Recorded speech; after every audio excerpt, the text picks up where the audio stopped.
father, Eduardo M. I am the president of Notre Dame of Polo College. I am Nenita now Hoerner. I am a former leader in a Catholic school and also a CIAP head. I am Dr. Lourna Tagay. I'm currently the Dean of the College of Arts and Sciences, both graduate and undergraduate programs. Hi, I am Ms. Marjiemae Lorenzo. My friends and students call me Ms. Marge, and I am the head of the Student Welfare and Development, also the coordinator for Scholarship and Grants Program. I am Mr. Melvin Macuha. I am the chairperson of the Psychology Program. What prompted you to assume a leadership role? I was appointed by our provincial superior, Father Jimenez OMI, to be the president of Notre Dame of Polo College. In all honesty, I really don't want leadership, but it keeps coming. They keep on giving it to me. But yeah, and I saw an opportunity for me to change the environment. There was nothing that prompted me, but I was appointed. I was appointed by virtue of my, as I always say, technical skills, my experience as a teacher, and I think my academic preparation. And I think the other reason is social ability. I mean, my ability to interact with others. Actually, it's more of the appointment from the university president. So they are the ones who decides who will be part of the management team. So unfortunately, or luckily should I say, that I am part of the management team. Initially, this is not really planned, although I have held leadership positions already before. But because of the need, given certain situations, I accepted the offer for this leadership position. What are the challenges that you encountered? One challenge would be to come up with enough resources in order to meet the needs of the institution as well as the community. The most important resource of all would be the human resources. Like honing effectiveness, that's one thing. Everybody is working as a team, that's one thing. The challenges that you do, how to develop relevant skills such as time management, prioritization, getting up to speed, making sure that what you mentor to them is implemented well. Shifting my roles from the usual, the ordinary teacher to initially to a chair. Because when you are in the position, you have a little authority, right? You're not just a follower anymore, but you are going to be the leader, and the people with you are looking up to you. That's a challenge. Nitty-gritty of the office and the student itself, because I am not familiar with the student, student government, and I'm trying to reach out to them. There is no proper endorsement during the transition when I assumed this position, so that is one of the biggest challenges. How did you overcome these challenges? Third, of course, would be also to come up with innovative ways in order to provide facilities to assist learning as well as such. It's making the team work. For example, you will give a specific goal for everybody. Make sure that you can measure it. Make sure that it's attainable. You cannot give such work that is impossible to do. Number one, by just being myself, being my playful, using my charm if it is at all possible. And then I operate on the word respect. So I respect what you believe in. Therefore, I expect that you respect also what I believe in. Through the help of the colleagues, which is from the guidance office, from the president's office, and the other management people. I am fortunate enough that there are a lot of support coming from other managers as well within the organization. So that assistance from others is very, very helpful. What do you think are the important characteristics of an effective school leader? One, of course, would be vision in terms of what would be the direction of the school, what are the challenges, and of course, what are the goals. Second would be, of course, integrity, that the leader must walk his talk so that his words, his actions, his plans are all aligned so that he does what he claims that he will do as well as he would perform. Third would be resilience. The leader must be able to bounce back despite the many challenges, whether it is professional or personal challenges. Be empathic. That's the first one.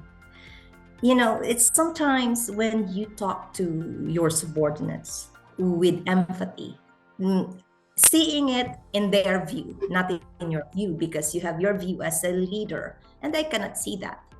Sometimes you also have to step down and listen to them in their view and seeing that, making a practice that, hey, I understand it. Number one, you listen. If people are talking, you listen. If they are done, kasi meron akong hindi yata maganda ugali, tapos ka na, ako naman. Ganon, you know that. It may sound sarcastic to some, but I do not mean anything. It simply means that you're done talking now. Let you hear me talk. Number two, the leader has always to be very respectful. Being here is just a position. After you go down, after you step down, you go back to the faculty. I always believe in that. Primarily, I always believe that I am a teacher, not a dean, not a leader. Well, although if you're a teacher, you are a leader also in the classroom. But then, position is not something that you should be putting into your head. It just stays with you for a while. After you step down from the position, you're back to being a teacher. So, to me, that's very clear. To me, that is very clear. That when I leave this office, I am back to that which I love. You should be first, of course, a role model to all, because how people will follow you if you yourself is not so okay in delivering the actions or the behavior that you want to see from other people. And second is you should be passionate about it. Even though at first you are hindering to learn and be more with the other students, but you learn how to embrace the leadership and the role that you are having. One probably is the whys of every managers. When we can answer the question, why are we in that certain position? Let's say, for example, if I am here to help my students, if I am here to promote, for example, learning, or if I am here to create a conducive environment for my students. So all of these things, if I am able to answer my whys, definitely that will be one of those. What pieces of advice can you give to pre-service teachers like us who would like to become school leaders someday? We can, for pre-service teachers, they need to have a clear vision of where they want to go, their direction. Second, it is also important to be sensitive to what are the skills that are needed in order to reach that particular goal. And then, of course, what will be the resolve, the commitment, the determination to make a follow through, so that at the end of the day, the plans will not remain plans, but they will be realized. What you need to do is work on the skills you need before you need them.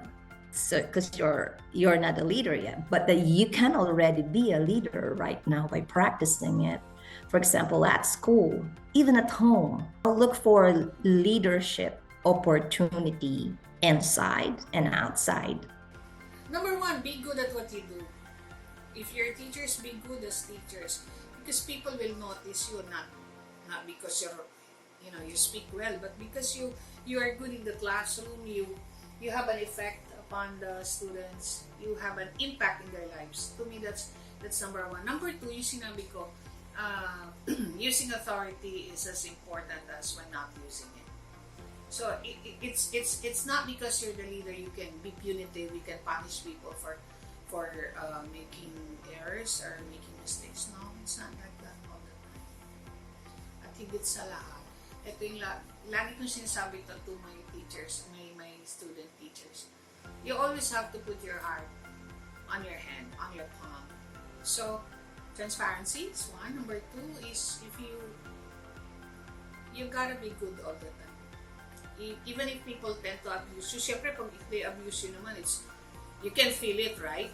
So sometimes you also have to speak up, but then ang general rule, be good all the time. My piece of advice is to be passionate of what you really love and always be optimistic, because if you are optimistic, like what in psychology say, you attract what you think attracts you. So yeah, if you are optimistic, if you are happy, if you always look at the better side of the coin, eventually things will go better. And even though things are not so okay, or you are experiencing difficulty, but if you're considering also the other side of it, probably you'll appreciate the difficulty eventually. Usually, those who are starting to work in, actually not only in educational institutions, no, but in every institution, everyone always have this ideals, no, that I wanted to contribute this certain way, I want to be good at this way, and then parang later on, no, when they experience a lot of challenges and struggles, those aspirations and ideals somehow parang faded away. So it's very important that whenever we start, up until we continue, we always go back to the reasons why we really are pursuing this profession or career, and that's very important. And again, the struggles, challenges will always come. It's inevitable to experience certain issues and concerns. So do not be discouraged about all these things, and always open our minds that even after all these things, all these challenges and issues, there is something that we can provide, give assistance to, and help others. So continue pursuing the ideals that we want at the start.